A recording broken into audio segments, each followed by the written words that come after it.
আসসালামু আলাইকুম। আশা করি সবাই ভালো আছেন। আমন্ত্রণ জানাচ্ছি নতুন আরও একটি রেসিপি দেখার জন্য।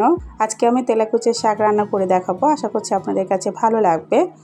তেলাকুচার শাকটা যারা খাননি একবার হলেও খেয়ে দেখবেন, এটা অসম্ভব মজা হয় খেতে। আর এটা যে এত মজার, এটা না খেলে আপনারা বুঝতে পারবেন না যে এই শাকটা কতটা মজার। তেলাকুচার শাক রান্না করার জন্য প্রথমে আমি কিছুটা শাক উঠিয়ে নিয়েছি। শাকগুলোকে ভালো করে আমি বেছে পরিষ্কার করে ধুয়ে নিয়েছি। এবার এগুলোকে কেটে নিতে হবে। অবশ্যই শাকটাকে ছোট ছোট করে কেটে নিতে হবে। আর এই শাকটা কিনতে পাওয়া যায় না, এটা বাসার আশেপাশে হয়, সেখান থেকে উঠিয়ে এভাবে রান্না করে আপনারা একবার দেখতে পারেন। অসম্ভব মজা হয় কিন্তু এই শাকটা খেতে। আর যাদের ডায়াবেটিস আছে তাদের জন্য অনেক উপকারী একটা শাক। তো এই তো আমি এভাবে ছোট ছোট করে কেটে নিয়েছি।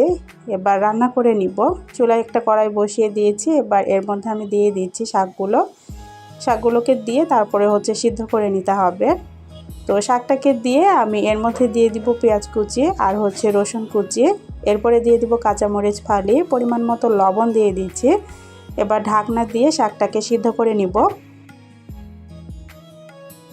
কিছুক্ষণ পর উল্টিয়ে পাল্টিয়ে দিতে হবে আর শাকটাকে খুব সুন্দর করে সিদ্ধ করে নিতে হবে। এখানে পানি দিতে হবে না।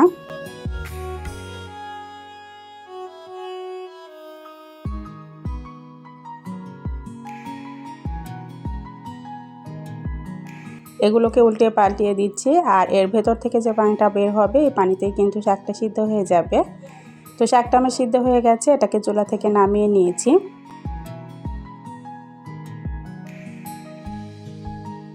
শাকগুলোকে চুলা থেকে নামিয়ে আমি কড়াই পরিষ্কার করে এর মধ্যে দিয়ে দিচ্ছি পরিমাণ মতো তেলটা দিয়ে তেলটা যখন গরম হয়ে যাবে এর মধ্যে দিয়ে দিব 2টা শুকনো মরিচ। আমি শুকনো মরিচটাকে এভাবে ভেঙে দিয়েছি আর দিয়ে দিচ্ছি পেঁয়াজ কুচি আর রসুন কুচি।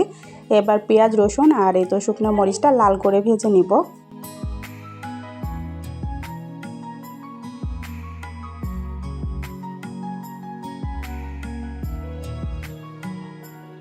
পেঁয়াজ আর রসুনটা লাল করে ভেজে নিয়েছি। এর মধ্যে আগে থেকে সিদ্ধ করে রেখেছিলাম যে শাকটা দিয়ে দিচ্ছি। শাকটা দিয়ে ভালো করে নাড়াচাড়া করে এগুলোকে ভেজে নিব। আমি যেভাবে রান্না করেছি এভাবে একবার রান্না করে দেখতে পারেন। আশা করছি আপনাদের কাছে অনেক বেশি ভালো লাগবে।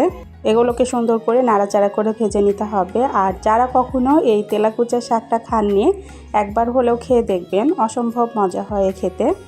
আর এই তো দেখতেই পাচ্ছেন আমার এই শাকটা ভাজা হয়ে গেছে। এখন এগুলোকে নামিয়ে নিব।